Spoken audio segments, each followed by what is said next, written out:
Arnold Schwarzenegger. What a guy. I remember I got a call from Joe Weider. This was 40 some odd years ago. He says, Arnold is in New York. He wants to meet you. And I said, Arnold? He was nobody then. Didn't make a movie. He was nothing. Joe had got him from, Joe saw the potential in Arnold. And I said, Arnold, Joe said, yeah, is there any way? Because he's going to be in New York for a while. And he'd like to meet you. Going to be on a radio program. I said, okay. So I invited him. I was living in Englewood, New Jersey. And I invited him into my house. And you would think Arnold was already determined to wake up. He is a piece of work. So Arnold comes in, hey Leroy, boy, that shot you got like that, oh, I need to rip that on.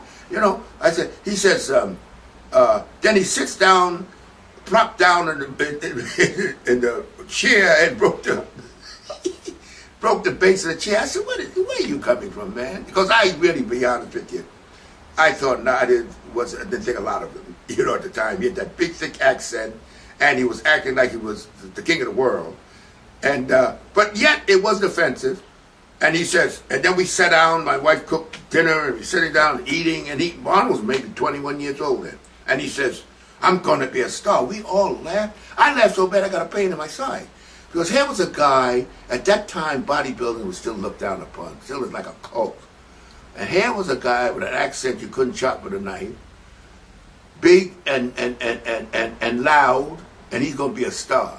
I said, star what, Arnold? I want to be in a movie. I said, Arnold, they got all the U-boat captains, they're already cast. Now, U-boats were the German submarines, and the captains were U-boats. They called them U-boats. And the captain, you know, was a German, you know, and I was like playing around. And you know what I like about him? His skin is so thick. I mean, you don't embarrass Arnold. Arnold has so much self-confidence in himself. Him and I used to be at it all the time. That's why I enjoyed being with him. And but at that time, I was like annoyed with him, you know, but not really annoyed, but like saying, this guy, I really thought Arnold had a little problems mentally. He didn't mention politics. He talked about how great he was going to be in movies. I tell you, I admire so much this man's self-confidence, the feeling that he has that he can conquer all, and that he can, you know, I always use this like an expression of how Arnold has this feeling that he can always outwit you mentally. Like, I say, you two guys in the North Pole, Arnold's there, they got one coat. Arnold has so much confidence he can talk you, for him to use a coat, you freeze.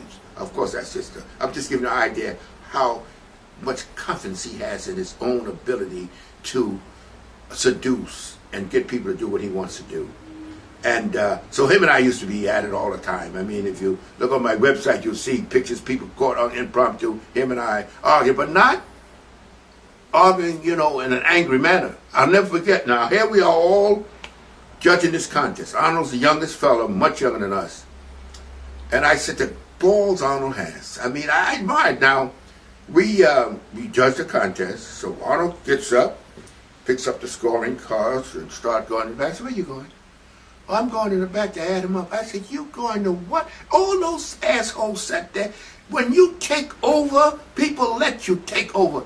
I couldn't imagine all these older judges, some of them were all older than me and Arnold, and they sitting there allowing Arnold to pick up this is the balls Arnold had. He's sitting among all these older judges. No, he don't feel like this is Arnold. I mean, he picks up the scores, he's going to back to add a club. I said, you got to be, who the hell are you? You know, and he said, don't you trust me? I said, no. No, I trust you. I mean, so all the judges got up there. Then we went in the back room, and they caught up everything in the back room. And I just say, Arnold I've known him. He's been a friend of mine for way over 40 years. And when he see me, he gets that big smile because he knows. I hate that some people aren't into astrology, but he knows you don't run over me. I'll give you the shirt on my back, but you don't run over me, you know. And Arnold, and he admires that. It was an old story, a quick story. Arnold has contempt for people that don't think it's stupid. One guy came to Arnold, what's the secret to building muscles? So Arnold was playing with him. Arnold said, you know what? get some walnut shells, grind them up, take 5 tablespoons of sea salt, mix it up and drink 3 times a day. The idiot did it and got sick. And had the gall to go to court and sue on him. Of course they threw it out. But that Arnold said he was just playing, never dream. Arnold said he was just trying to, mess with somebody. You mean tell me the magic drink? But, he was just playing his, how Arnold is. And the guy sued Arnold. And of course, they threw it out of court. He had the nerve to sue. So stupid. I mean, somebody tell me that, I laugh in their face. Now, when Arnold had his restaurant in the marina, I was sitting there talking to some of the guys. And so Arnold comes in the restaurant, and I'm sitting in Arnold's house, Leroy! And everybody turning around looking, who the hell is Leroy? I felt good about it because Arnold's a big man then, And he came over, he hugged me and all that. I felt good because he was, I knew him well, and it made me feel good that he respected me so because I didn't let him. Arnold had contempt for it, where he'll use you if you worship him, but he doesn't have respect for you. I mean, I respected his accomplishment, but hey, buddy, I'm not going to bow down to you, and he knows that. And he hugged me to people, and I felt kind of good because people were looking at me, trying to place me. Who like that? Look at me. I'm nobody. I've never done anything that needed, that was not in the bodybuilding field. That expression never heard of me.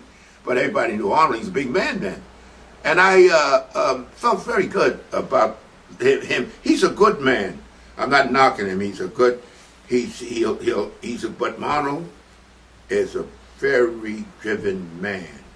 And the decisions he makes is to build Arnold. That's why when all these people are all excited, but I don't know Arnold about him becoming governor. I said, Arnold not coming to governor to help you. Arnold coming to governor for his ego. I know Arnold, Now, he had one of the lowest approval ratings of any governor leaving. Not that, but hey, he's governor. Something that I never dreamed. I mean, when Arnold was at my house, he was nobody, never won a contest, anything. And I felt sorry. I thought Arnold was going to be one of them beach bums lying to himself, And you got to respect that. You got to respect it. To this day, I mean, Arnold's having a little problem facing him for the time now, but, you'll be glad he's around to face him. But that's the story I have with Arnold. We never did train much together. Just here and there, we did a little light training at Gold's Gym together as we got old, not when he was younger. But I have the utmost respect for him, even though we used to clash. I mean, we clashed a lot. Because Arnold liked to take charge. I love that thing about him. He figures he can take charge or allow him to take charge. And if you allow him to take charge, he's going to do it. So that's my take on my good friend, the Terminator.